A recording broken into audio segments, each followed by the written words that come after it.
to the Football Tribe UG channel. Robert Kesakos is your usual suspect. Welcome back to yet another live broadcast on your favorite football updates channel. It's a pleasure to be back on this beautiful or wonderful Thursday evening. On which we do get action from the UEFA Europa League and much more from the world of sport. So we'll be looking at the UEFA Europa League. We'll be looking at we'll be talking about Mokalo Modric, Cristiano Ronaldo, Liverpool, and Leandro Trossard. So, hi LFC, good to have you back. Always a pleasure to see you around. Thank you for sparing the time to join us this beautiful Thursday evening. Hope you've been okay in the recent days, regardless of what has been happening at Liverpool. I hope you're finding some form of balance in your life to stay positive, even in the wake of things not going your way at the moment. So do let me know how it is going for you. I'm a West Ham fan now. that was really fast.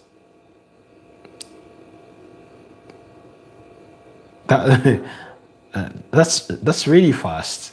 It's not very common that you see a football fan switch or change their allegiance, but I mean, quite a surprising turn of events. But I would understand you going out on loan, given how the situation is. Perhaps maybe we should recommend it more for Liverpool fans to go out on loan. Anyways, completely understandable. There's a KCCA fan, that's Kampala Capital City Authority Football Club, called Orange Sobuga. We've had him multiple times on this channel, and in our last episode, I was asking him whether he had, returned to the club from his loan that he had gone on to Bull FC, where he had gone temporarily to support them because he disagreed how his club was going about business and things overall, and their decision making, a lack of a spine, and among other things. So, if that were to be the case, of course, you clarified on that it was only a joke, but even if that were to be the case, I think I, for one, would absolutely understand where you're coming from. It's really, a less desirable sort of position to be in as a football fan, but we know that sometimes our clubs, our respective clubs that we do support in the sense of football, among other things, do test really our patience and our loyalty. And for Liverpool fan, I do not think that period comes any better or worse than this, depending on which way you want to look at it and dissect it. You say you're loyal, completely understandable.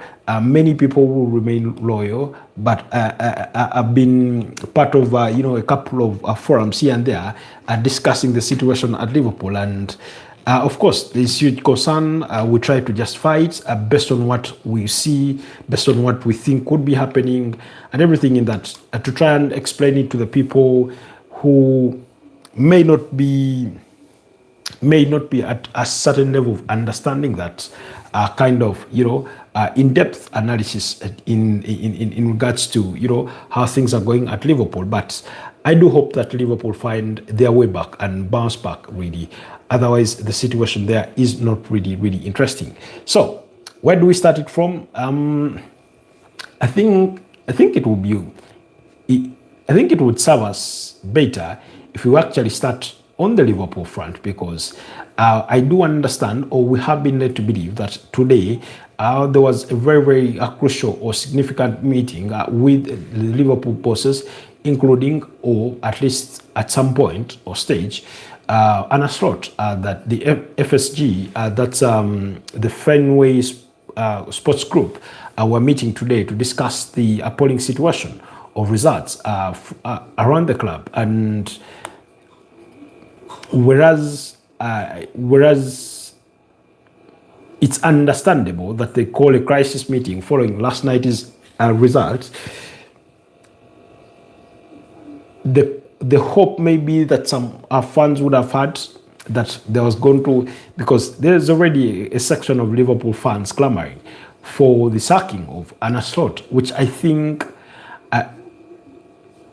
is a bit, I don't want to say premature, because they have every reason or every justification in their own opinion to call for that, given how results have gone recently. But also, I, for one, having seen the manager guide Liverpool to a Premier League title last season and how well they competed in the UEFA Champions League, especially at the group stages or at the league format phase, I'm not so eager to sort of take down that to take that direction. I want to believe that he can find a way back for this team. So according to I don't know. I hope I'm not mispronouncing this outlet or this guy's name, whoever he is. So to speak. He calls himself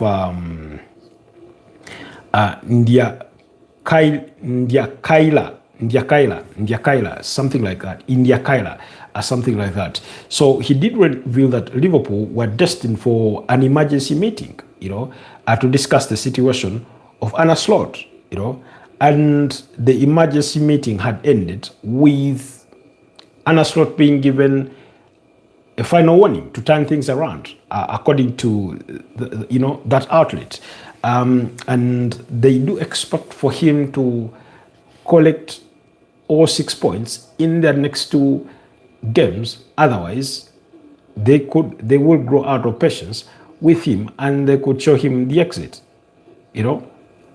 Now, no manager wants to find themselves in that situation, really, where results are not going your way, and then suddenly you have an ultimatum from your bosses.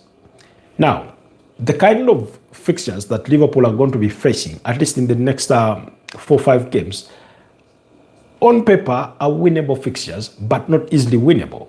If you watched Liverpool last night against PSV Eindhoven, if you watch them against Nottingham Forest, there's no way you sell it to me or majority of people out there that these are winnable games for Liverpool.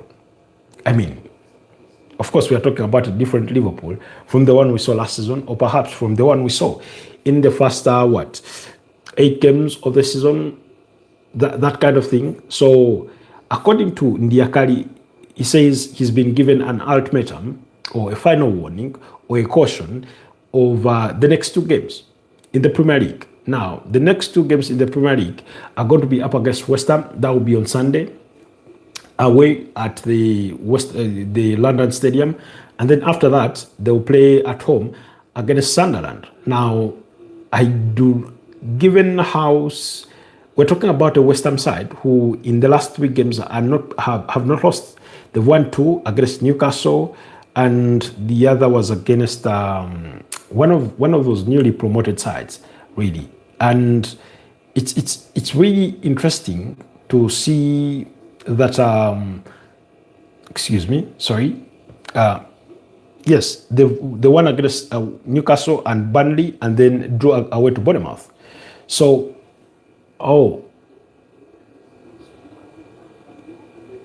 my mother ate fries. Oh, okay. That's Anesken says my mother ate fries. I don't know what you're trying to imply. But anyways, like I was saying, so West Ham, of course, getting 7 points out of a possible 9, that's huge for West Ham, given how things had been going prior to that. Because prior to that, they had lost to Brentford, to Leeds United, So they are in that moment where they're trying to build their confidence, or their confidence is starting to grow, under the charges of Nuno Espirito Santo.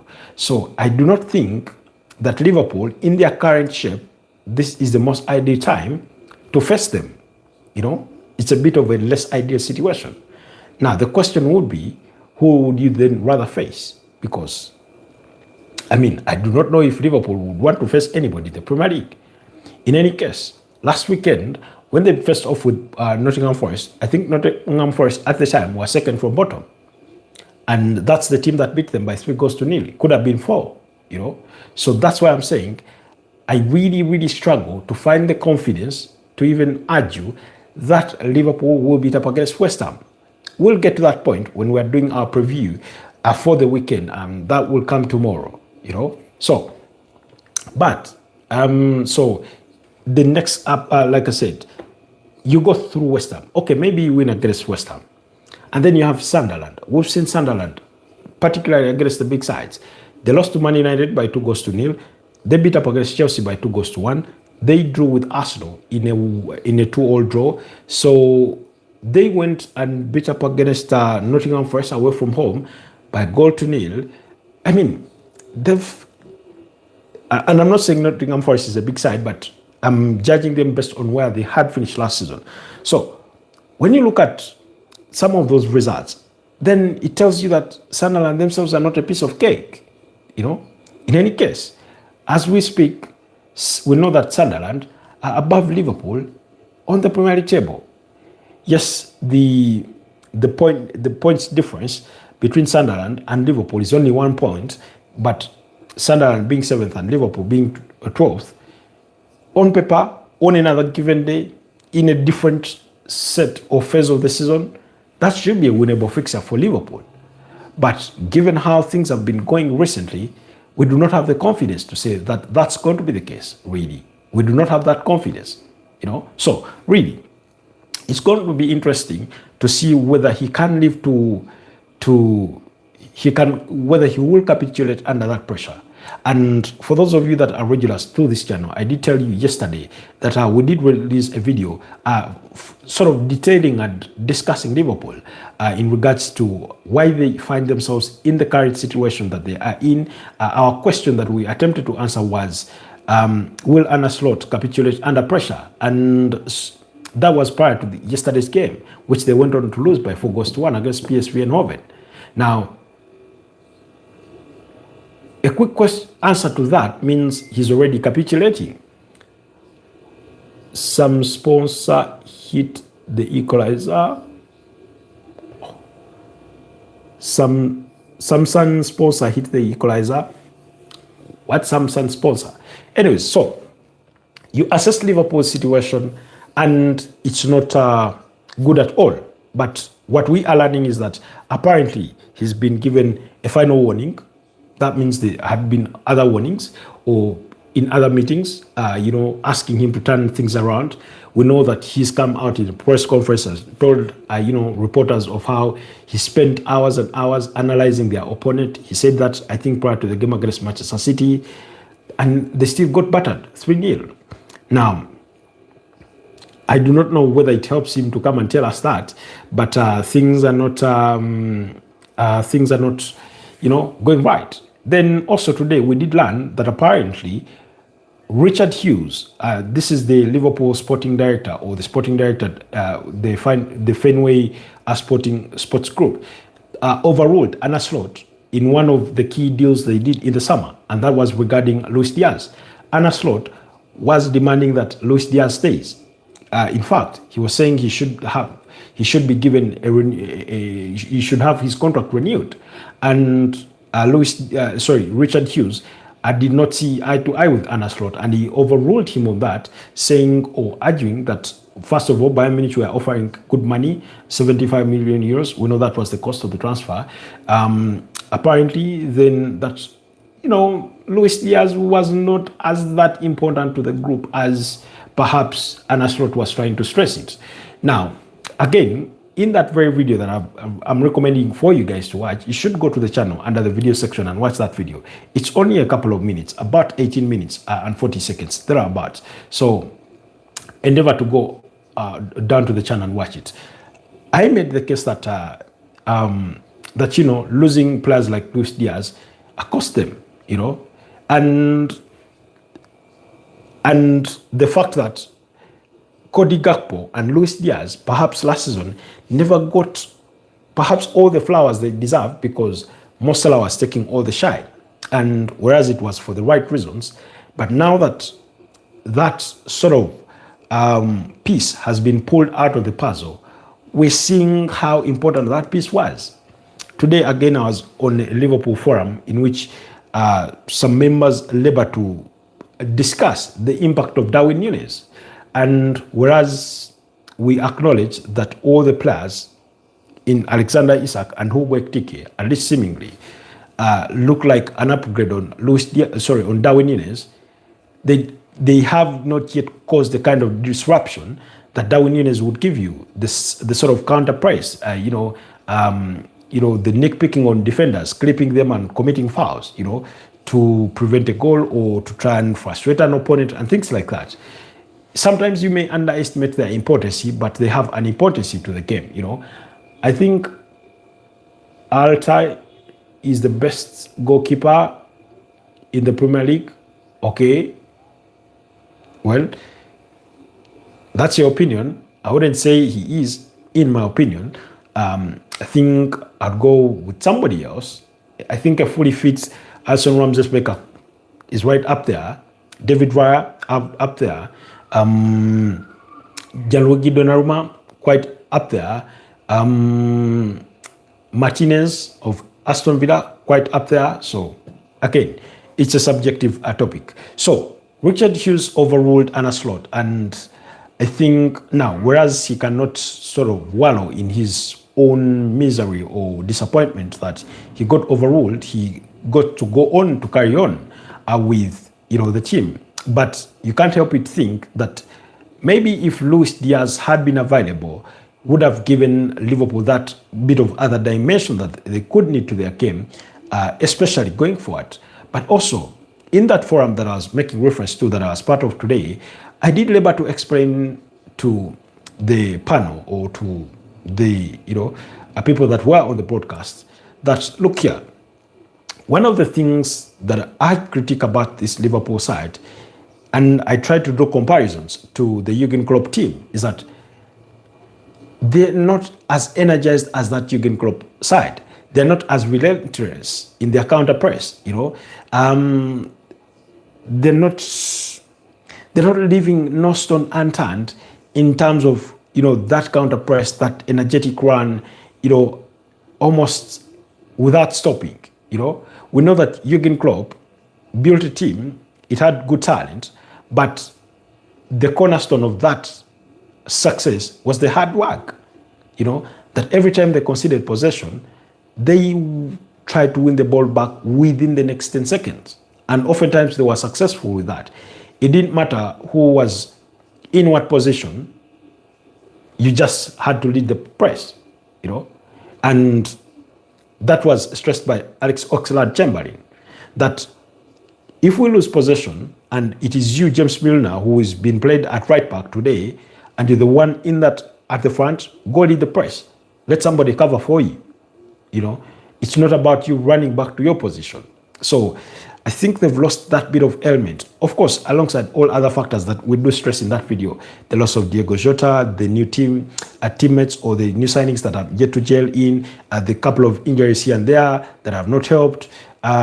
Maybe, teams have sort of learned how to go about this Liverpool side, that if you're more direct, that if you go for the long balls, if you go for, set pieces, you're going to cause them all sorts of troubles, So that's the bit of it that I thought we ought, to tackle in as far as Liverpool are concerned. Away from Liverpool, let's quickly go away to. Okay, quickly. Here is the UEFA Champions League team of the week. Let's quickly run through this one. We know it has Mark Flecken in goal. That's the goalkeeper for Bayer Leverkusen. We know last season he was at Brentford. At left back, they've gone with Chelsea's Marco Correa. I think that's deservedly so. They've gone with Schouten and Jose Mario Gimenez. Jose Mario Gimenez scored the winning goal, I think, in the 3rd minute of stoppage time yesterday against Inter Milan for Atletico Madrid to win that game by 2-1.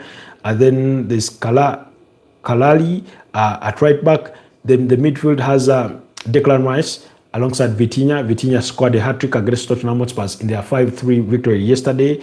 Then it has Robert of Copenhagen to the left to the left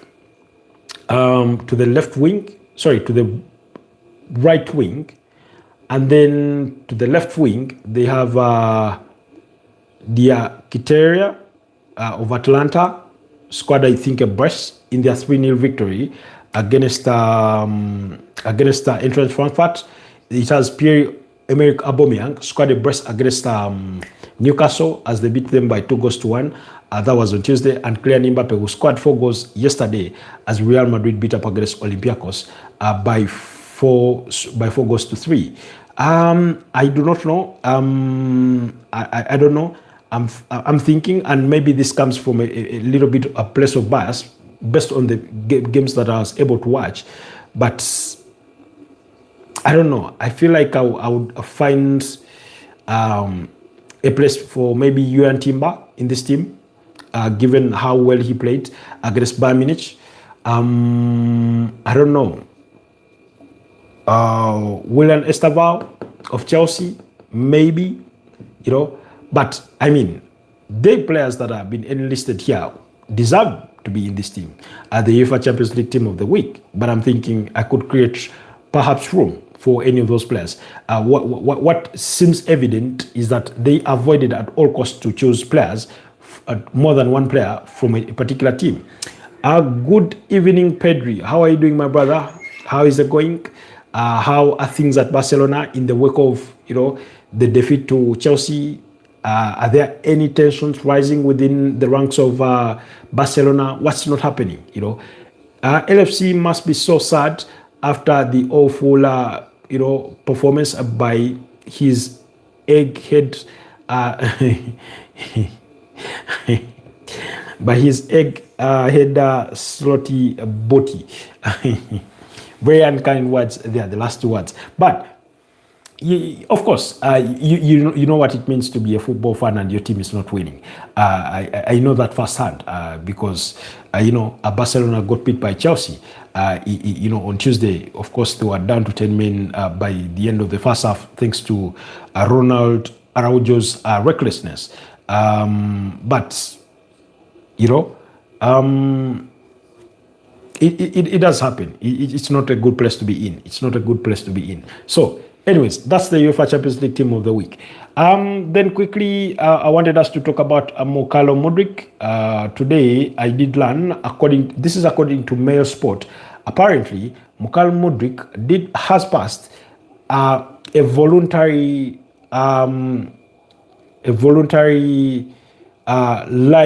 lie detector test. And this was in reference to his, being found in breach of the anti-doping rules, So he took that test, and according to Mail Sport, they say that Mokalo Modric passed a voluntary lie detector to prove that he never took a banned substance knowingly.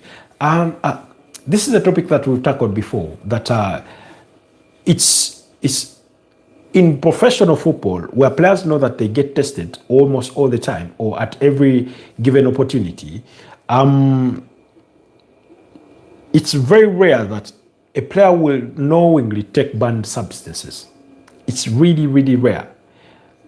In the cases that have come up, or the few cases that I have been able to follow, and that of Paul Pogba inclusive, is that sometimes they've been advised to take certain supplements that then contain elements that are banned. And it's not like they are chemistry experts that are going to test these things, So I want to give them the benefit of that, and that's why I'm always of the view that let the matters be investigated to their logical conclusion, but also let the bans be sufficient or cognizant of the fact that that could have been the case, that it could have been accidental or it could have been innocent for the player's part. For example, if your doctor recommends that you take something, you may not question them that much. Maybe the doctor, they themselves didn't know better in regards to the scope of substances that are banned within football, or that they should be knowing better not to recommend that kind of substance to you. Or maybe your partner put it in your food, your drinks, hoping or thinking they're helping you, and yet They're causing you to, break a rule or a law, something like that. So I always want to give them the benefit of doubt, or when it comes to that regard, Pedri says, I think the Klopp's legacy isn't done at the red side of Liverpool. When a soldier sees his country failing, he will never witness in silence, and he will bring the greatness back to this big club. Slot out, Klopp in. Well, we can argue that case, and I know that while appearing on an interview, I think on a YouTube channel of the Diaries of a CEO, he did say that if the circumstances permitted or necessitated that he be summoned back or be called to come and bail out Liverpool, that he wouldn't hesitate, because when he was working out, he did say that he would never coach any other team in the UK other than Liverpool. Now, if Liverpool were to come calling, let's say on an interim capacity, let's say they choose to part ways with Arne Slot in December, if they were to call onto him, he would come in and help, even though he's currently the director or the head of football at the Red Bull Group. Now, whereas that, I find that as a short-term solution, I find that as a short-term solution. One, but two is because if you keep going back, it's like keeping going back to your ex.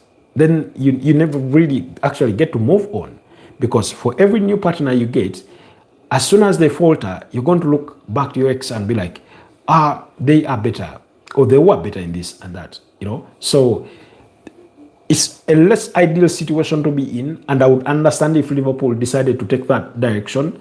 But if they are to take that direction, it should be in the spirit of you're an interim until the end of the season, and we're bringing in somebody new to steer us forward. Now, of course, Jurgen Klopp, as a manager, or by managers' profiles, he's still a young manager, but he decided to take that direction to, step away from the daily routines of being a manager. He spoke about how sometimes he dreaded, the press conferences. So, for example, look at a week where you have UEFA Champions League football. So that means on the weekend you do 2 interviews, possibly 3, and then you do 2 for the Champions League, and then you're back at 2 or 3 to the weekend, because you do the pre-game, you do after the game, and sometimes immediately. Not actually sometimes, but always immediately before the kickoff. So it's just too much. And it's all for the media. So all that media did can be hectic. I know can be irritating for some managers. They've expressed as much. And I saw Pep Guardiola alluding to the fact that if he, if it was at his discretion, you may not be doing some, or you could be doing them at a different time, So, but if they decide to go that direction, Liverpool fans are never going to be able to move on. Just imagine that when Man United part ways with David Moyes, the interim they had brought in was Sir Alex Ferguson. And usually, for some reason, these interim managers tend to perform well. You remember Ole Gunnar Solskjaer came in as an interim, eventually got the job. We've seen it, we saw it a couple of times with Gusidik at Chelsea as an interim, we saw it with Igor Tudor at Juventus. He did well in the interim. They gave him the job, eventually sacked him before the end of the season. You remember Claudio Ranieri at AC Roma last season. Came in and as an interim, did tremendously well. Of course, they decided actually it was him who decided.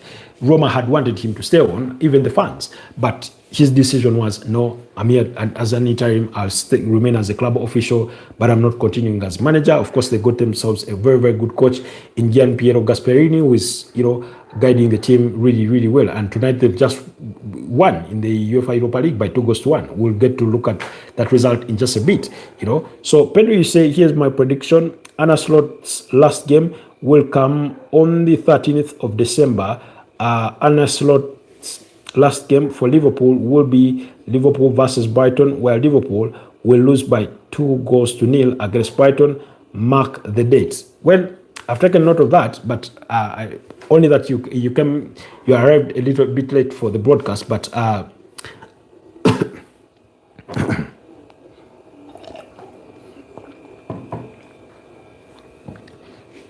excuse me. But our initial discussion was regarding the fact that that the news coming out that apparently he's been given an ultimatum of 2 games, and those 2 games are going to be up against West Ham over the weekend and against Sunderland. That will come, I think, on the 3rd of December, midweek next week. And if he cannot get maximum points out of that, then he could be shown the exits. But for now, we'll take it as grapevine, and we'll take it as grapevine. But should he fail to win either of those, he will be in big trouble, or perhaps deeper trouble than he's already in. And after Sunderland, you have Leeds and then Brighton. So for you, you've simply stretched it further to 4 games. But grapevine has it that it's as few as the next 2 games. So we'll have to wait and see how things transpire in that regard. Then quickly, I wanted us to move on. We've tackled Liverpool. We've tackled the Champions League Team of the Week. We've tackled the regarding Mukalo Modric. Then we talked about Richard Hughes, the FSG Sporting Director, overruling Arne Slot, and that. Now let's talk about Leandro Trossard. Yes, yesterday he went off injured with an injury in Arsenal's game against Bayern Munich. We know that Arsenal beat up against Bayern Munich by 3 goals to 1, and and he went off injured. But speculation coming out is that he could be out for a number of weeks through injury. I do not think that Arsenal will be really too worried, because they have the squad depth, but I think they will be concerned that he's out, because I think he's been one of their most effective player up front in as far as this season is concerned, in Leandro Trossard. He's been scoring, he's been creating goals, and we saw him, provide an assist for Ebele Eze and scoring one against Tottenham Hotspurs. When you rewind things further back in the Sunderland game, he scored that spectacular goal that had put Arsenal in a 2-1 lead at the time. He's come up with really good goals and contributions for Arsenal this season. So they get to miss that kind of profile of a player in Leandro Trossard. He has the calmness in front of goal, and in the final third, uses both legs. Not so many players have that attribute within their game. So let's hope the spell will be shorter than earlier fears are trying to allege, or are trying to suggest that he could be out for many weeks. Then now, just to retreat a little bit back about Liverpool, there've been different, there's different rumors making the rounds that Liverpool could look to Arne Slot. Could look to Ange Postecoglou. I do not want to believe that rumor with any answer, I want to treat it with the contempt it deserves. I do not think Liverpool would make that mistake. Then recently, or as recent as about 10-12 hours ago, there's been a rumor of the potential of Erik ten Hag taking over at Liverpool. We know that Liverpool had conversations with Ruben Amorim. I do not think that's still an option. Xabi Alonso was more of a link, primarily because of the roots that Xabi Alonso shares with Liverpool. So when you look around, again, in the context of Liverpool, the big question is, before you send Arne Slot packing, the question is, who do you want to bring in? There's not many good managers out there available that are just going to come in. Yes, Liverpool in itself is a juicy job, it's a big job, very demanding, but we'll just have to wait and see. Pedri is saying that he says, I think he will face a shocking defeat to Sunderland by 1-3. That's his prediction for the Sunderland game that comes next weekend. After this weekend, next weekend, of course, in between they are coming in another game. No, actually, it will come in midweek. Sorry, not next weekend. It is the Leeds game that will come next weekend, but midweek. I think Javi Hernandez could be a good option. Well, okay, come to think of it, Xavi Hernandez is out of work. Zinedine Zidane is out of work, but we know it's been revealed in recent times that he's waiting for Didier Deschamps to yes, I'm going to turn to it. He's waiting for Didier Deschamps to hang up his boots in as far as managing the French national team is concerned after the World Cup 2026 for him to take over. That's Zinedine Zidane. In your earlier comment, you say I feel bad for Szoboszlai. He is the only real fighter in that Liverpool squad. However, one prince cannot fight 10 beasts. The World Cup qualifiers exit made it even worse. Lift your head up, Szoboszlai. There, Pedri, trying to dig inside deeper into that Liverpool squad. I've mentioned before that I do not think that they are working hard enough in terms of how they apply themselves on the pitch. I don't know if it's a bit of an anticlimax for some of these players. The Virgil van Dijk, Mo Salah, Arsene Ramsey-Becker has been injured, but you feel that there's some element of energy missing, that fight, that push, that relentlessness is missing, and let's just wait and see. But certainly I do agree with you on that side when you make a reference to Dominic Szoboszlai. He's been the silver lining in what has been a bit of a dark cloud. If somebody asked you which Liverpool player do you think has been putting in the effort, and regardless of how the results have been going, Dominic Szoboszlai is one of those players that you call upon. And again, in the video that I'm recommending for people to go to the channel and watch, it's about only 18 minutes and about 40 seconds. I do stress the fact that sometimes tactically I feel that Arne Slot has gotten it wrong. Instead of pushing Szoboszlai to right back, in the absence of Conor Bradley and Jeremy Frimpong, you're better off playing there Joe Gomez if he's available, but it is what it is.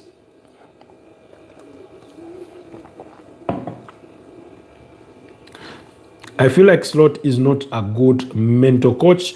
The Diego Jota incident gave all our Liverpool players an electric shock and made this season very hard. They need therapists.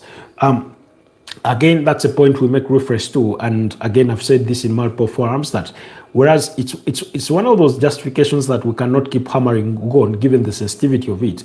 But I, for one, do solely understand what grief can cause. How grief can affect somebody psychologically. I was saying earlier on that when you go through a moment of grief, it's a period where you question the meaning of life, the meaning of everything you do. You lose your faith in life, your hope, and it makes no sense really in that part or in that element of it. And yet here we are thinking that because when you look at in that dressing room, a lot of those players, beyond having Diego Jota as a mere teammate, a lot of those players had graduated to that level of friends, that some were close to him. So really, it's not easy. It's not easy to just carry on, and yet every time you sit in that dressing room, you have memories of that guy sitting around there. Maybe if he was a good joker, maybe he would be making a joke. Even when he was injured and he was in and around the team, he's one of those effective players that sometimes they could call on to from the bench to impact a game. When he started in big games, he was an impact player, So that in itself is equally a huge factor in everything that Liverpool are going through, But again, it's down to Arne Slot to find the motivation to push those players through, Love from Liverpool, brother. Thank you so much, Taylor made 2826. Good to have you on the broadcast. Kindly like the broadcast, but also consider subscribing to the channel if it's your first time here. So thank you so much. Says Love from Liverpool. Thank you so much. Are you saying you're from Liverpool as a city? Because I would want to ask you some questions if indeed that's where you're from, Anyways, let's move on quickly to our next topic. Our next topic is Cristiano Ronaldo. Guys, give me your thoughts about this. Yes, mate, I'm from the city of Liverpool. Are you a Liverpool fan? As a person from the city, from in and around the team, in case you're a Liverpool fan, give us more insights. I would want to assume you have, your ear to the ground, perhaps more than we are from the side. What do you make of it? Mr. Tribe, are you a Liverpool fan? No. Pedri, no, I'm not a Liverpool fan. Are you are you a social hey, you're asking that to Taylor. But me, I'm not a Liverpool fan. But the same way, Pedri, you offer us insights regarding Barcelona because you're more closer to the team in the aspect of being in Spain and also being, within the country itself. The kind of information that sips through to you is less filtered compared to ours. For us, we tend to be a bit nitpicking in terms of our sources, but usually you get a plethora of that. So I'm hoping that Taylor can extend us the same courtesy when it comes to Liverpool. He says, "Yeah, I support Liverpool, mate. What do you want to know?" Best, paint for us a picture based on what's happening in and around the club. Given that the results have not been going Liverpool's way, like I've said before on this podcast, that we are hearing he's been given an ultimatum of the next two games. That's against West Ham and against Sunderland. Should he fail to get a maximum points, then he could be shown the exit. Then we've not had. Fortunately, I for one have not had any rumors regarding a dressing room split, where players are doubting a manager's tactics or anything like that. But I know that a section of the fans are growing increasingly impatient with Arne Slot. Some are already calling for his head on the spike, that he be fired. And yesterday, again, we saw Liverpool fans leave Anfield before the end of the game. It's not very every day that you get to see those kinds of scenes. More or less, even on a Champions League night, we know that teams, even the biggest of teams, dread to go to Anfield on a Champions League night. And yet, yesterday we saw those scenes. So, give us an insight based on what you know or based on what you've heard. What's really, really happening in and around the team? Pedri asks, what do you think of Mo Salah? Again, Mo Salah was a close friend to Diego Jota, but we know for a fact it's not a hidden fact, or it's a public secret, to say the least, that he's not hit the expectations that or the standards for which we hold him that high to. I saw Jamie Carragher taking an aim at Mo Salah and saying the only time he does media duties is when he scored a hat-trick or he wants a new contract. And I mean, I do not want to look at it that way. We know that when it comes to club football, there are always players that are very good with the media or easy to the media or that are easy to relate to and that kind of thing. Hi, Football Royale. Good to have you back on the podcast. It's a pleasure to see you around. Do us the absolute usual honors of liking the podcast. How are you, my brother? I'm great. How are you doing? So when it comes to Mo Salah, we know that based on the achievements or the heights he did hit last season, he's far from that. He's failed to inspire the team. The team has failed to inspire itself. The manager seems to have failed to inspire the team. So those are my views on Mo Salah. He's an Arsenal fan. Okay, that's Pedri. Taylor tells us, I think he loses the next. He says, I think if he loses the next few fixtures, then not many will want him to stay. Premier League is such high quality now that you cannot bring so many new players into a winning side. Again, that's been one of the criticism to this Liverpool side, that you're talking about a team that won a league title. How then do you justify having that many changes, particularly to their starting 11? Now, of course, the idea is to have improvement on what you had. And let's not ignore the fact that some of those players have left, particularly, for example, Trent Alexander-Arnold has left. Of course, I do not know what the justifications have been, or perhaps the price tag, or how Arne Slot wants to play, oftentimes playing Milos Kakes ahead of Andy Robertson. I have nothing against Milos Kakes, by the way. I just think he's struggling to contend with, one, the idea of playing for a much bigger team and the expectations that come with it, and two, the overall stagnation of the team, So then you come to that midfield, you have a Florian Wirtz, when you still have your midfield trio of Gravenberch, McAllister, and Soboslai. Now you have to accommodate him a starting slot because you bought him quite expensively. Then we know that unfortunately they lost Diego Jota. They needed a replacement for that. They sold Luis Diaz. I thought that was always going to be a bit of a painful decision. I understand that Luis Diaz wanted to leave, but as one of those calling for the replacement of Luis Diaz, that kind of winger. And I know that Liverpool held some interest in Anthony Gordon, and we know for a fact that they are trying to push to try and sign Antoine Semenyo come January, that there is interest for them in Antoine Semenyo. And according to Sky Sport Germany's Florian Plettenberg, he said just as much that they are really, really considering that, including as well going to Crystal Palace back for McKay, who they tried to sign on the deadline day. And that deal fell through because, one,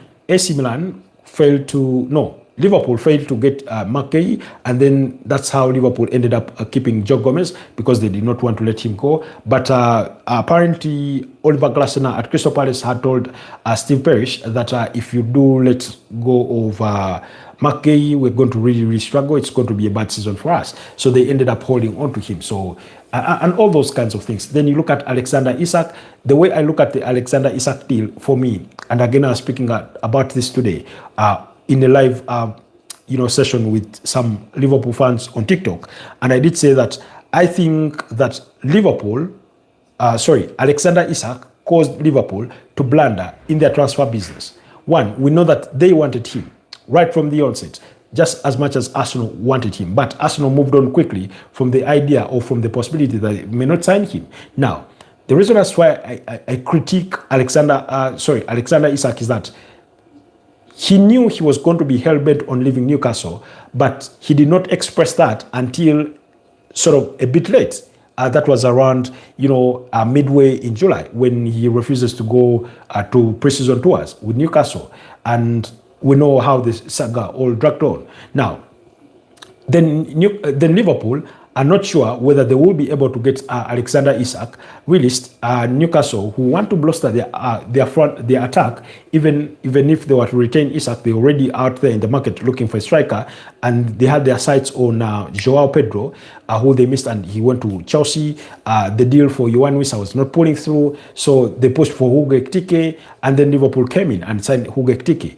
Now, after they signed Hugo Ekitike, then suddenly the stars align and they have the opportunity to sign Alexander Isak. And because they want to be dominant, both in the Premier League and in Europe, they look at it and say, we have the money, let's do the deal. But I have a feeling that if Liverpool had signed Alexander Isak first, early on in the summer, they wouldn't have gone for Hugo Ekitike. That's what I've led myself to believe, that sort of delay in decision making for Alexander Isak has sort of accosted or caused Liverpool to make that blunder. And instead of investing in squad depth, spreading their cost, they ended up going for those few expensive players. So just imagine, because you do not spend 79 million pounds on a striker to have him sit on a bench, So I do not think that was really, really part of the plan in the first place. And then the opportunity presents itself that Alexander Isak is available for 125 million pounds, so they take the deal, So that's how I want to look at it. Okay, let's go back. Okay, Pedri continues to say, responding to Taylor, saying, Slot out, asking Taylor, we are in a transition period, in my opinion. I certainly agree with that. I think, and again, I also made this point, that because Liverpool won the Premier League title last season, we have all ignored the fact that Arne Slot is a new manager. Now, yes, he's a new manager who inherited a good team, but if what's happening to Liverpool this season is what happened to them last season, many people wouldn't have been surprised. Of course, there will be arguments. Maybe the manager is in over himself. Maybe it's out of his depth and things like that. But because he won the Premier League title, he's shown he's capable of managing this Liverpool team. Now they've gone sideways in the second season, and some people are torn between being patient with him and parting ways with him before it gets worse than it already is. But Liverpool are a team in transition. Jurgen Klopp, by the time Jurgen Klopp leaves, he's already transitioning that team.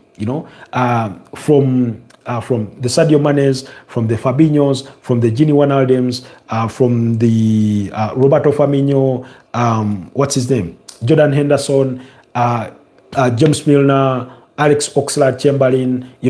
He started that process on by bringing in the likes of Darwin Núñez, Luis Diaz, Cody Gakpo, Ryan Gravenberch, Dominic Szoboszlai, Alexis McAllister, Wataru Endo. Wataru Endo was a bit of a backup signing or emergency signing after failing to get Romeo Lavia, Moises Caicedo, and subsequently Martin Zubimendi.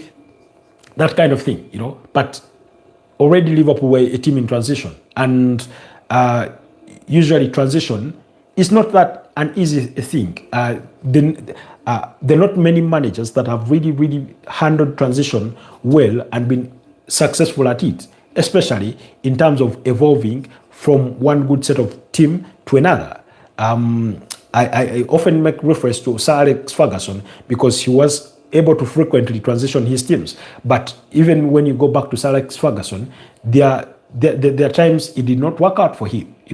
There are times it took a bit of a while. You remember they won the league in 2003, and then Arsenal won it in 2004, Chelsea won it in 2005 and 2006. Then during those 3 seasons, Man United was building. Sir Alex Ferguson was building. And then he bounced back and won it for 3 consecutive seasons. In 2007, 2008, and 2009, including winning the UEFA Champions League in 2008, and also reaching the finals of the UEFA Champions League in 2009 and losing to Barcelona. That same team reached the finals in 2011 and lost to Barcelona still. So again, you can see that in some, and again, after winning it in 2009, Chelsea win it in 2010, he regains it in 2011, Manchester City win it in 2012, and he regains it in 2013 before he retires. So you can see that transition is not an easy thing to manage. Pep Guardiola is handling a transition right now. So far, it's looking positive, but it's not yet where they want it to be. So I think, thank you so much for bringing out that fact about the transition. Mr. Tribe, I responded to Football Royale. Virgil van Dijk thought he was playing volleyball at the beach yesterday. What was that? Handball. Yesterday, it feels like he was playing a different sport. Yeah, it felt like he was playing either volleyball or basketball, that he needed to put in a block for his team. I certainly agree with you on that. Even though he tried to protest the decision, saying he had been sort of nudged or pushed a bit, even if that had been the case, there's nothing to justify why his arms are up there like he's the goalkeeper. Then you say, personally, I think getting Isak and Ekitike at the same period is pure greed. Like I said, I did not look at it in the sense of pure greed. I looked at it in the sense of Isak was the primary target, but he was not decisive early enough to help Liverpool make that decision. So in other words, they were almost forced into making the decision of getting Ekitike as a backup to say, what if this Isak thing doesn't happen for us? That Newcastle stick to their guns and say, regardless of whatever you do, we're not letting you go this season. You'll have to wait until next season. Liverpool already knew they needed to get a striker, so they go in for Ekitike. Then after signing Ekitike, then suddenly, along the way, Newcastle come to the negotiating table, So that's how I look at it. But I also understand your school of thought. Yeah, Taylor adds on to say, yeah, Isak was a greedy buy. We are going to need defenders ASAP. Our back four is in a dire situation. Again, for those of you that are regulars on this forum, you remember when we were assessing Liverpool over the course of the summer, and I said that I felt that they were short on defenders, having lost Joel Quensha to Bayer Leverkusen, even though they had brought in Giovanni Leoni, I thought that was not enough. Yes, it is true they tried to get McGay and failed, but I thought they could have done more. Given the resources that they had. And then their central midfield, I thought that was another position to look at. And I did pose the question that, what if they lose Ryan Graven for a period of 2 to 3 months? Can they contend? Can Wataru Endo be trusted to come and fill that void? And for me, the answer was an absolutely not. You could trust him for a game of two, but we've also seen that Arne Slot doesn't seem to trust him well enough, pretty much as the same way Jurgen Klopp did that much, even though he was the one who signed him. Then you add on to say, Tyler's responding to Pedri says, I am Arne Slot in for the next 3 fixtures up until around Christmas. If we can somehow stabilize, then we can buy more in January. But if I'm honest, I'm not sure Slot has the tactical mindset. Okay, that's Tyler saying that he's really rooting for Slot to turn things around, but at least by Christmas. But he's not sure he has the tactical ingeniousness to conjure up something and get them back to winning ways to sort of steer that ship forward until that period.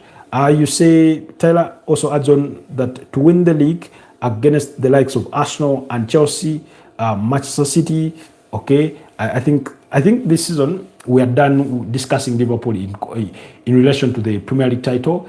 Mathematically, they are still in it, but losing as many as 6 games at this stage in the season really does not give you many assurances in that regard, in case it is what you are alluding to. Pedri says, yeah, I think you guys should play. You should play the players from last season for now. 100% mate. That's Tyler agreeing with Pedri, and then Pedri comes up to give the lineup to say Alisson, Szoboszlai, Virgil van Dijk, Ibrahim Konate, Andy Robertson, McAllister, Gravenberch, Salah, Curtis Jones, Cody Gakpo, and Ekitike. Okay, and then he adds on that, okay, but still, Mr. Tribe, if you're saying that they are in a time of transition, how did they win last year? It shows that the manager can do it. So what changed this year? Mass buying was a big mistake. I do not think mass buying was the big mistake. I think the choices in how they bought could have been better. Now, they went for the most expensive top quality products that there was on the market. Now, unfortunately, or fortunately, bear with me here, because I tend to draw comparisons with Arsenal, because when we were grading who had a better transfer window on paper in terms of what they had brought, of course, Liverpool looked like they had bought better in terms of the talent, in terms of the quality, because when you look at Isak, 23 goals last season, 6 assists, that's a 29 goal involvement in 34 appearances. When you look at Florian Wirtz, had a 22 goal involvement, I think about 12 assists and 10 goals. You look at Hugo Ekitike, had 18 goals and 5 assists. That's a 23 goal involvement in the German Bundesliga. You look at Milos Kakes, who was in my team of the season for the Premier League last season. That's a good buy. You look at Georgi Mamadashvili, very good buy. You look at Giovanni Leoni, so many Italian teams wanted him, as well as young as he is. You look at Jeremy Frimpong, we're talking about a player that was part of that unbeaten side in Bayer Leverkusen. So on paper, they bought well.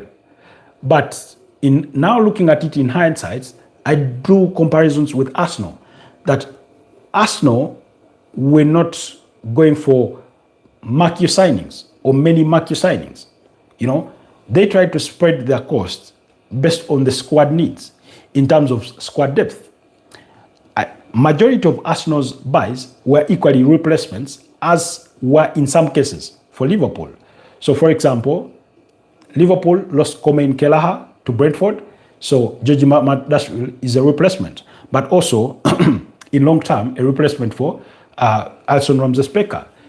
Jeremy Frimpong is a replacement for Alexander Trent-Arnold, left the club. At left back, Milos Kakez, the next big thing to take over from Andy Robertson. We know that they needed a creative midfielder, and that's Florian Wirtz, a talent that so many clubs looked at. Bayern Munich wanted him, Manchester City wanted him, and I'm sure had it not been for the crazy price tag, a lot of other teams could have thrown their hat in the ring for him. Hugo Ekitike, they needed a replacement for Darwin Núñez. They knew they were going to part ways with Darwin Núñez. So there's that. And with the demise of Diego Jota, they knew they needed another attacker, So when you look at most of the buys, they were in a way replacements for those that had, left the club. Same applies for Arsenal, We know that Arsenal had lost the goalkeeper Neto, who had only been there on loan from Bournemouth, so they brought in Kepa Arrizabalaga. They lost Jorginho, so they brought in Christian Nogard. They lost Thomas Partey, they brought in Martin Zubimendi. They lost Jakub Kivio, they brought in Pierre Hincap. They lost Takahiro Tomiyasu, they brought in Christian Mosquera. They brought in Noni Madueke, they needed a backup for Bukayo Saka. They brought in Victor Gyökeres, that was a necessity buy.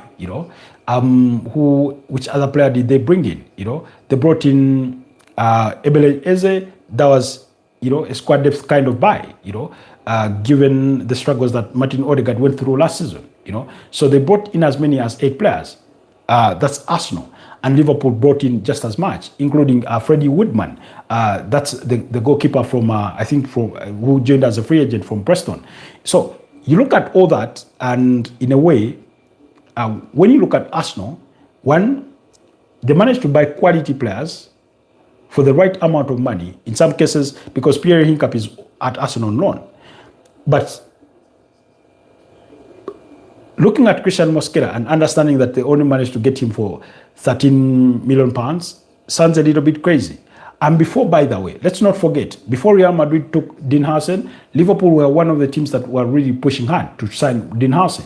Of course, Arsenal were interested, Chelsea were interested, Real Madrid came in the picture, but Liverpool was one of those. But once they missed out on that, they did not push higher so much, So, in a way, Liverpool also bought replacements. But for me, I have a feeling that at least maybe the money they spent on Ekitike or the money that's spent on Isak would have been spread on 2 other players, a centre-back and a central midfielder, in that sort of sense, So the way they bought is in a way questionable.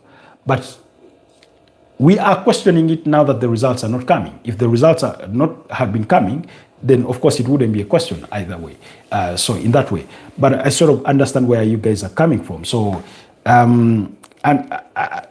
their mass buying was to replace players that they had lost. But I felt that at the end of the transfer window, I still felt that they needed a centre back, they needed a central midfielder and a winger, particularly to replace Luis Diaz, and they had not done that. And from the reports we gather, that's what they're going to try to be looking for in the January transfer window, and that's why Antoine Semenyo is on cards, Mark Kay is on cards, and whichever else they could look around. You remember there were reports linking them with the potential move for Bradley Barcola from PSG, and PSG said he's not for sale, So there's that. So they were really, really interested in a winger.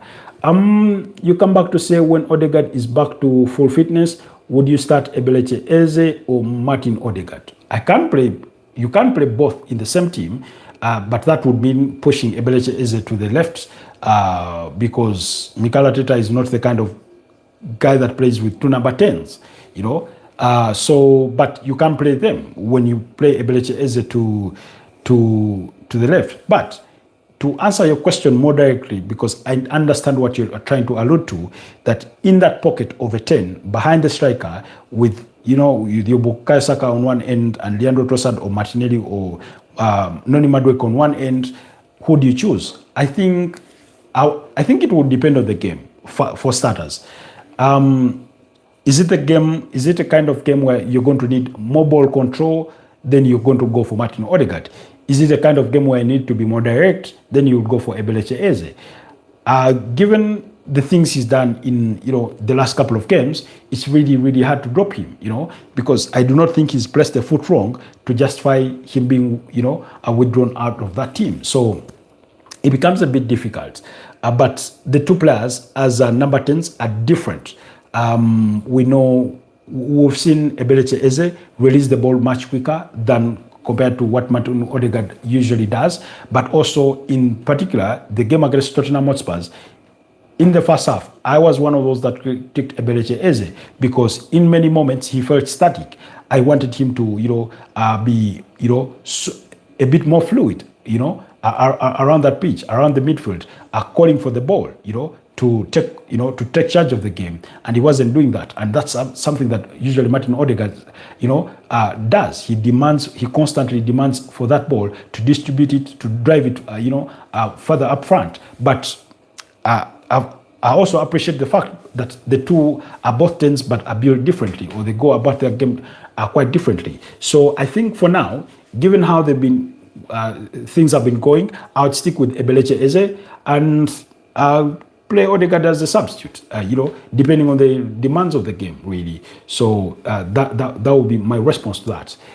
Anyways, guys, okay, I think we've exhausted the Liverpool discussion or debate.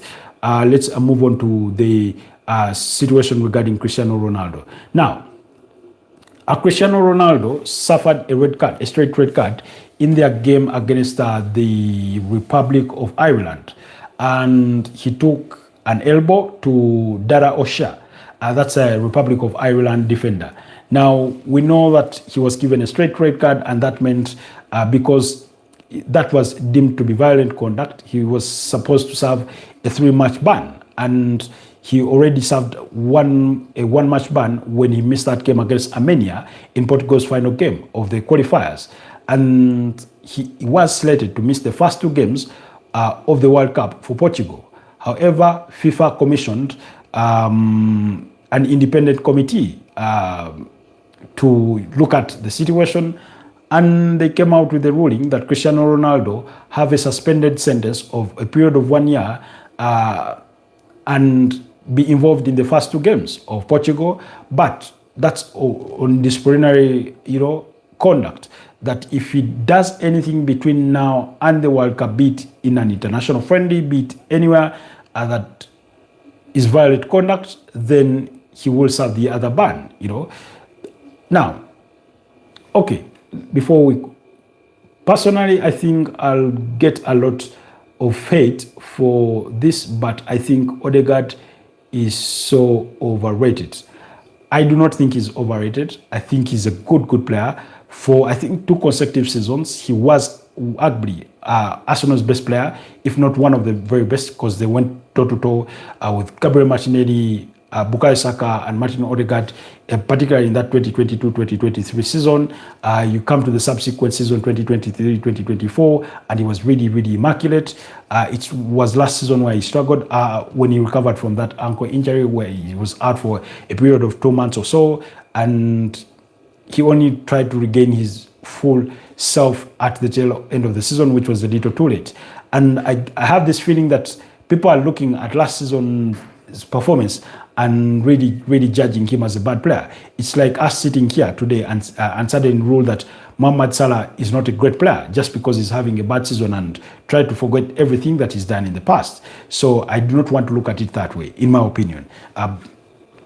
So anyways, back to the Cristiano Ronaldo conversation. So I understand that the decision was arrived at by an independent, committee, but because it's the first of its kind that we are experiencing, the decision has come under a lot of question and criticism, depending on which side you look at it. I do not think. Okay, excuse me.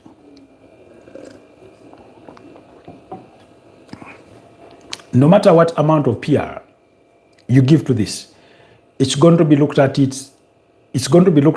in the sense of there was a bending of the rules or a favoritism here to give Cristiano Ronaldo a pass because it's not happened before. Somebody, I think it was Sola, what's his name? I'm forgetting the Sky Sport reporter who said, had it been Lionel Messi, that possibly FIFA could have extended the same hand. Now, I mean, we are so accustomed to the clock moving in a clockwise direction that if it does move anti-clockwise, then there's something wrong with it. So that's what we are accustomed to, that if you receive a red card, whatever the period of suspension, you serve your period and get on with it. It's that simple. We are not accustomed to these kinds of boardroom decisions. That's for one. So because it's never happened before, and this is what then sets precedent going forward, we are all thinking, why? Why Ronaldo? Now, of course, looking at it, some people have gone on to, craft up, all these forms of theories regarding his friendship with, not friendship, but his growing, maybe, relationship with Donald Trump. The tournament going to be hosted in the US. We know that he visited Donald Trump with the Emir of UAE. Was it UAE or Saudi Arabia? I think Saudi Arabia. So anyway, that kind of thing. Really, so, but I want to look at it in the sense, okay, if I'm FIFA, I'm thinking, FIFA looking at this and saying, one, this is going to be his final World Cup. Two, for marketing purposes, it helps FIFA. And then three, you remember, FIFA released their first banner for the World Cup, and it did not include Ronaldo. And there was thousands and thousands of comments criticizing FIFA. And FIFA took that down and updated and brought an updated one that included Cristiano Ronaldo, So I don't know if FIFA's hand has been forced in all this, or FIFA have looked at it in a marketing perspective to say, I think it does us well if he plays the opening two games. Whether they win or do not, that's a whole different story together, but he ought to be on the pitch somehow. Of course, if he does get injured, then it may not serve their purposes, but at least he will be out for different reasons other than carrying a suspension from the qualifiers. But also, do you guys remember, previously we had these suspensions to do with yellow cards in the UEFA Champions League, and then it was ruled that if you do qualify for the semi-finals, then I do not remember particularly, but that rule was changed, to say if you get to this stage, no, that shouldn't stand. So I have a feeling that if you get a red card, during the qualifiers, why should you carry that red card to the subsequent tournament? Let that red card wait for you in the next qualifiers, Let it not follow you to the other side of the main event. That would be my way of looking at it. But I also understand why the rule is the way it is. Pedri says, yes, I wanted to see all legends play. Okay. Previously, Pedri is one of those that I've submitted that these days main tournaments are not having a good number of older players because these tournaments take long to come around. I want to, it's okay. We all make mistakes. You spelled Cristiano. Oh, I've seen the mistake. On the title, I agree with your opinion on the red card carrying. Thank you so much, Pedri, on that. But thanks also for the correction on the spelling of the name Cristiano. My bad on that one. Let me have it updated. ASAP. Some people take offense to their names being wrongly, written. So really, that's how I want to look at it. Anyways, that's the topic about Cristiano Ronaldo. Let's go in for the UEFA Europa League. Of course, action started today. There was earlier kickoffs. Okay. Jesus Christ. What is my feed not doing to me? You say, by the way, did you hear about the Russian plan to make a World Cup for nations who fail to qualify for the 2026 FIFA Club World Cup? Yes, I heard about that. And I'm thinking, won't it cause nations problems? You know how these international bodies or sometimes people in power want to over assume their importance. That if, let's say, Russia organized the Parallel World Cup, FIFA could rule that if you participate in that, then you cannot come back to participate in ours, in that sort of sense. But I've heard the rumor, and they want to pressure FIFA into removing their ban.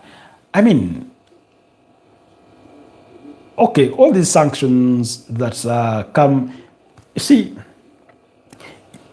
I don't know. Allow me make this argument, and I do not know, but I look at it in a way, sort of double standards. FIFA does not allow governments to interfere in the running of football affairs in the respective federations of nations. Beyond you providing some funding and things like that, and drafting laws, for example, against betting, against match fixing, and blah blah, them becoming criminal offenses, they do not want your active interference in the running of the game itself. And we've seen countries being suspended because their governments involve themselves in football matters. Now, the Russian government went to war with Ukraine, and then football in Russia suffered because of the actions of their government. Not in them interfering in the running of football, but on totally political matters.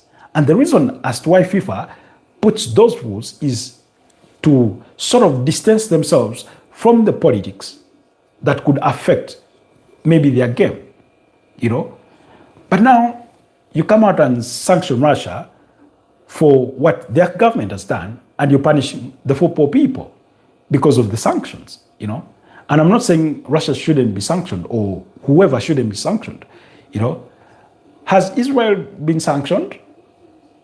Because let's be honest, we know what's going over there in the Gaza and Palestine. We've had South Africa has gone to the International Criminal Court, and they've taken their case there. Of course, whatever the processes are, we know that according to reports, apparently scholars have come out to say that what happened in Gaza or Palestine amounts to genocide. How come are the rules different for Israel? How come it's not come to that?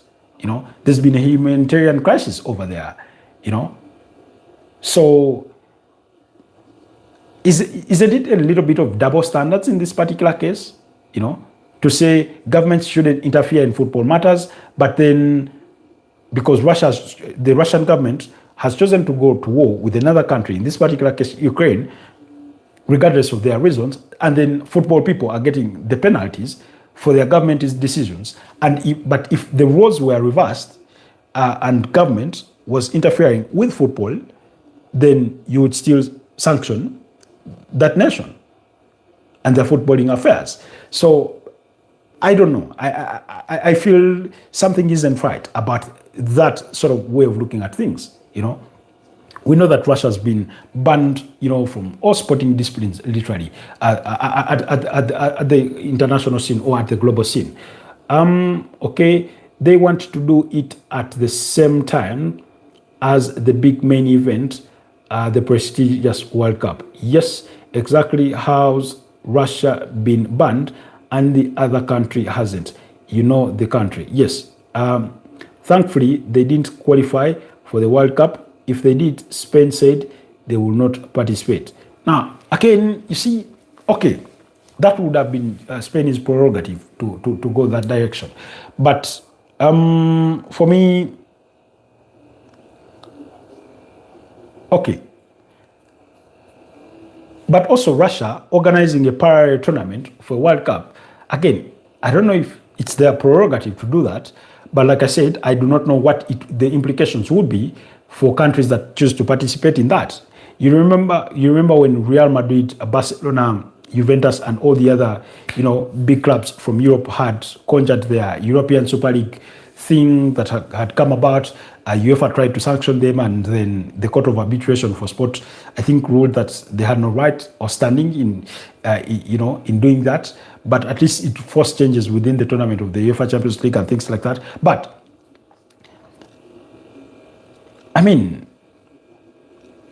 I don't know. I don't know. I don't know how I would feel if Uganda had been invited to go and play at the World Cup in Russia, organized by Russia. You know, and then what would it mean? Do you think TVs or broadcasters would buy those games?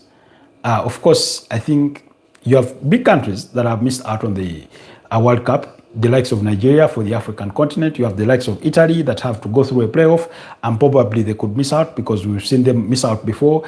At one time, I think they first Northern Macedonia and lost out. And on another occasion, it was somebody else that was for the 2018 and World Cup and the 2022 World Cup. So you have these big or fairly big nations around that may have not qualified, so it could make news. But I don't know. So, but yeah, it's quite questionable how the rules are selectively applied. And for me, it's not about you being in support of Israel or being against Israel. The way people try to dissect it, to push to say you're either on one side. Let wrong be wrong for all. Let wrong be wrong for all. That's the simple argument for. In my fair understanding or my little understanding of the context of the things that are happening. I think Wales will qualify instead of Italy, so you see that kind of thing. So really, we just have to wait it out and see how it all plays out. But yeah, I've heard the rumors of Russia wanting to organize their parallel tournament. Anyways, guys, in the UEFA Europa League, earlier on, AC Roma beat up against Midtjylland by 2-1. Aston Villa were 2-1 winners against Young Boys. Daniel Malen with the brace in that game. Yuri Tillemans returned to action with an assist, as well as Morgan Rogers. Young Boys scored goal that was ruled out for offside. It could have easily ended 2-2. FC Porto beat up against Nice by 3-0. Fenerbahce and Ferencváros, those ones shared the spoils in a 1-1 draw. Celtic beat up against Feyenoord by 3-1. Lille beat up against Dinamo Zagreb by 4-0, while Ludogorets beat up against Celta Vigo by 3-2. PAOK and Bern shared the spoils in a 1-1 draw, while Victoria Pilsen and Freiburg, that one ended goalless. As we speak, games are in around the 73rd and 71st minute or 75th minute, depending on the games. But Crvena Zvezda is 1-0 up against FCSB. Bologna are leading by 3-1 against FC Salzburg. Genk are leading by 2-1 against FC Basel. Go Ahead Eagles are 3-0 behind against Stuttgart, while Maccabi Tel Aviv are being thumped thoroughly by Olympic Lyon. Olympic Lyon is leading that game by 6-0. And then Nottingham Forest are 3-0 up against Malamo. You remember Malamo is a former team that Ibrahimovic played for. But goals have been scored by Yates, Kalimwendo, as well as Nikola Milinkovic have been the goal scorers for Nottingham Forest. And then Panathinaikos and Sturm Graz, that game is still 1-1. Rangers against Braga, that game is 1-1. Real Betis are 2-1 up against Utrecht in those games. In the UEFA Conference League, AZ Alkmaar beat up against Shelbourne by 2-0. Craiova beat up against Mainz by 0-0. But I'm more interested in the Crystal Palace game against Strasbourg. That game is still 1-1 as we speak in the 72nd minute. Tyrick Mitchell scored for Crystal Palace in the 35th minute, while in the 53rd minute, Emmanuel Emega scored to restore parity. You remember in the summer, Chelsea wanted to sign Emmanuel Emega from their sister club, Strasbourg. Shamrock Rovers are 1-0 behind against Shakhtar Donetsk, while Legia Warsaw are 1-0 behind against against Sparta Praha, and then Larnaca and Rijeka is still goalless. Fiorentina are 1-0 behind against AEK Athens from Greece in some of those games. So that's part of what is happening in the UEFA Conference League and in the UEFA Europa League. But thank you so much, guys, for what has been a very, very wonderful discussion on this beautiful Thursday night. Thank you so much, LFC, for being part of today's broadcast. Thank you so much, Anesken, Thank you so much, Pedri, for your wonderful thoughts and engagement for the purposes of enriching our debate today. Thank you so much, Taylor Med from Liverpool, the Liverpool fan. Your contribution has been invaluable to our discussion tonight. Thank you so much, Football Royale, for always sparing the time to be with us. And every single one of you that managed to catch the broadcast, those who liked, those who didn't like, those who submitted comments, and those who didn't, those who watch our broadcasts long after they've ended, we do appreciate you a great deal. Like I've said, guys, please continue supporting the channel. The goal is to get to those 4,000 hours of watch time, and we get to monetize this channel. It has to happen within a space of a year. Those are the rules. There's no way around to it. So every minute you spend watching the channel is a contribution towards that. So thank you so much, really, for the love and support and your kindness, really, and enriching, expanding on our debate based on whatever topics that we do bring forward. So thank you so much. Have yourselves a blessed night. Let's link up again tomorrow morning at 9 a.m., provided all circumstances align. That's with the availability of power. Sometimes this entire week, power has been a huge disappointment for us. So let's link up tomorrow and have a preview of the weekend that is to come in the Premier League and elsewhere, where big fixtures will be coming our way. Stay blessed, and I'll see you guys tomorrow. Bye-bye for now.